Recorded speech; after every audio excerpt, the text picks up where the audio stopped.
আসসালামু আলাইকুম। নোয়াখালী কবিরহাট 5 আসনে 3 নং দানশিড়ি ইউনিয়ন 2 নম্বর ওয়ার্ডে ফজরের পর থেকে দেখতেছি ইসলামী আন্দোলন নেতাকর্মীরা দাওয়াতি কাজ চালাচ্ছে মানুষের বাড়িতে বাড়িতে। তো আজকে আমি তাদেরকে কিছু প্রশ্ন করব, আপনারা আমার সাথে থাকবেন। সবাই আসেন। আসসালামু আলাইকুম। আমার পাশে আছে নোয়াখালী কবিরহাট 5 আসন 3 নং দানশিড়ি ইউনিয়নের যুবদলের নাকি ইসলামী আন্দোলনের সেক্রেটারি।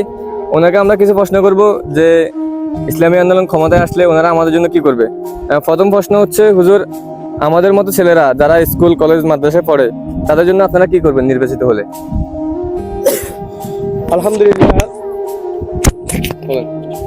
ইসলামী আন্দোলন বাংলাদেশ একটি নিয়ম শৃঙ্খলার রাজনৈতিক দলে বিশ্বাসী। এদেশের মানুষ বহু বছর পর্যন্ত তাদের কাঙ্ক্ষিত সরকার গঠন করার ইচ্ছা থাকলেও দুঃখজনক বিষয় হলো বিগত স্বৈরাচারের আমল এবং মানুষের ভোটাধিকার তারা হরণ করেছে, যার কারণে মানুষ তাদের ভাগ্যের নেতা সংসদে নিতে পারে নাই। ইনশাল্লাহ এবার সুযোগ হয়েছে। সর্বপ্রথম আমার দাবি হচ্ছে সবাই ইসলামের পক্ষে একটি বাক্সে হাত ফাঁকা বারকায় সিল মারবেন ইনশাল্লাহ। আমার প্রথম দাবি হচ্ছে এটা। দ্বিতীয়, আমার ভাই যে প্রশ্ন করছে যে আমরা ইয়ং জেনারেশন যারা আছি, যুবক ছেলেরা, আমরা যখন হাত ফাঁকায় ভোট দিলে অথবা হাত ফাঁকা নির্বাচিত হলে আমাদের কলেজ পড়ুয়া অথবা স্কুল পড়ুয়া, আলিয়া পড়ুয়া, দাখিল পড়ুয়া ছাত্রদের কর্মসংস্থানের ব্যবস্থা কি হবে? আমি বলবো যে বিগত আমরা দেখলাম যে একটা কলেজ পড়ুয়া ছাত্র উনি পড়াশোনা করার পরে মাস্টার্স কমপ্লিট করার পরে তিনি যখন একটা সার্টিফিকেট অর্জন করলো তখন দেখছি যে একটা ভালো মানুষ চাকরি পাইতেছে না। আমরা জিজ্ঞেস করি, ভাই আপনি তো মাস্টার পাস করছেন, আপনি চাকরি পাচ্ছেন না কেন? তখন তিনি বলে, ভাই কি করব, যে একটা চাকরির জন্য যেতে যেতে ইউনিয়ন থেকে যেতে যেতে একবার চাকরি পর্যন্ত যেতে আমার 2 লক্ষ টাকা লাগে। আমি সর্বপ্রথম বলবো ইনশাল্লাহ ইসলামী আন্দোলন বাংলাদেশ হাত ফাঁকা প্রতীক নিয়ে যদি সংসদে যায়, ইনশাল্লাহ ওই কলেজ পড়ুয়া চাকরির জন্য ইনশাল্লাহ 1 টাকাও ঘুষ দেওয়া লাগবে না, চাঁদা দেওয়া লাগবে না, ইনশাল্লাহ 1 টাকাও লাগবে না, ইনশাল্লাহ উনি চাকরি পেয়ে যাবেন। আপনাকে আমি একটা প্রশ্ন করতাম, হুজুর, আপনাদের ভোট দিলে কি আপনারা নির্বাচিত হয়ে একটা সালিশ বিচার করার আগে কি মানে টাকা খেয়ে বুকিং হয়ে যাবেন?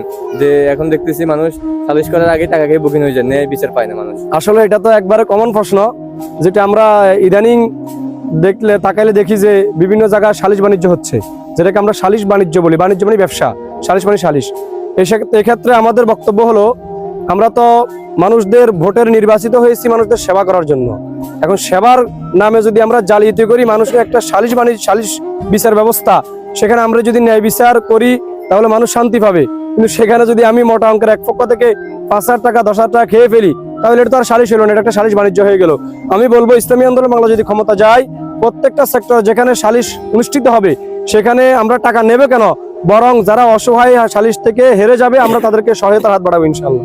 আচ্ছা, আপনাদের পাশে আছে উনি কোন দায়িত্বে আছে? উনি ইসলামী আন্দোলন বাংলাদেশ নলুয়া 2 নম্বর ওয়ার্ডের সহসভাপতি।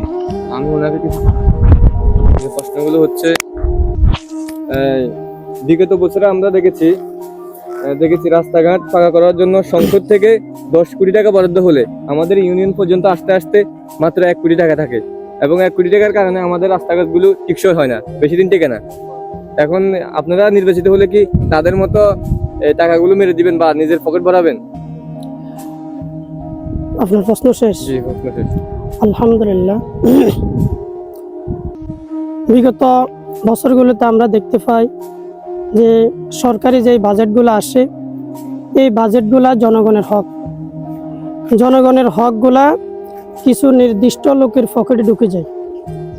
ইসলামী আন্দোলন বাংলাদেশ যদি ক্ষমতায় আসে, আল্লাহ তাআলা যদি সুযোগ করে দেয়, তাহলে জনগণের হকগুলা জনগণকে পায়ে পায়ে বুঝিয়ে দেওয়া হবে ইনশাআল্লাহ।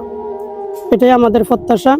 এজন্য আমি বলবো, একবার পরীক্ষামূলক হলেও আপনারা সকলে ইসলামী আন্দোলন বাংলাদেশকে ক্ষমতায় যাওয়ার জন্য সুযোগ করে দিবেন।